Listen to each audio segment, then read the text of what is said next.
So CO2 fertilization is also sometimes called greening, and it's where, when we have higher levels of carbon dioxide in the atmosphere, plants can actually photosynthesize at a quicker rate, which means they can then draw down more carbon dioxide from the atmosphere. Obviously this is really important on a global scale, because if they're taking down more carbon dioxide, it's acting sort of as a feedback to change the climate overall. And there's been some studies that have been done recently with satellite data that's actually tried to measure this effect in warm and arid regions, which is where you'd expect it to be strongest. And they found that between 1982 and 2010, there was a sort of between a 5 and 10% greening effect. So this greening, which you can measure with satellites, shows the CO2 fertilization. So yeah, it's something that you can measure, and it's a really important process that's happening. So on the one hand, we have this CO2 fertilization effect, where plants are responding to increased levels of CO2 by carrying out photosynthesis at a quicker rate. But obviously CO2 is also a greenhouse gas, so it causes an increase in temperature.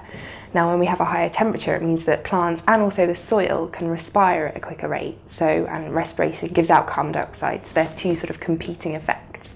And we try to understand sort of the balance between these two things and how they're going to affect climate overall using Earth system models, which are models that are like climate models, but they also include the carbon cycle.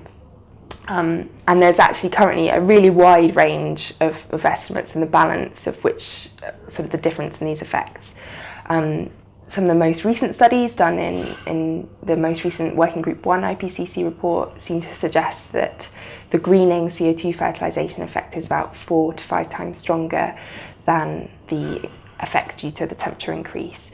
But yeah, as I say, there's a wide variability in these numbers, and that's partly due to sort of the real difficulty in modelling precipitation and the effect that has on ecosystems, and also modelling the ecosystems themselves. There's lots of different ways that you can model different plant types, so it's definitely an area of ongoing research trying to narrow down our understanding of these two competing effects.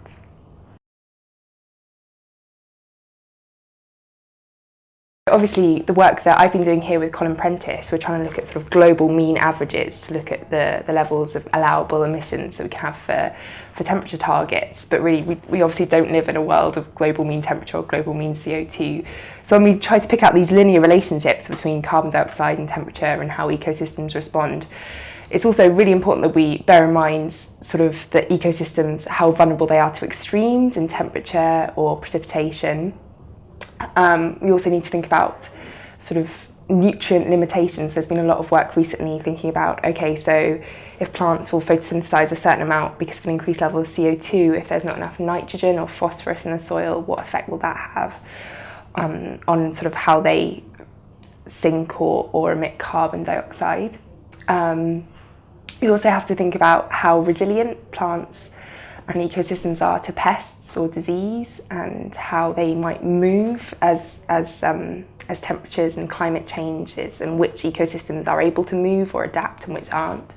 We also have to think about how they'll respond to sort of direct human changes in land use, or sort of, for example, with nitrogen fertilizers. So these other things that we're doing to affect ecosystems at the same time as we're affecting them through changing levels of carbon dioxide or temperature. These things are really important too.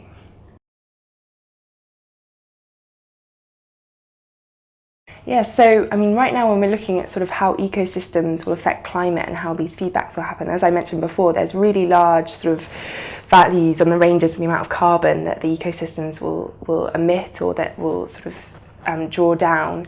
And sort of, so a really important area of future research is try to narrow down these estimates.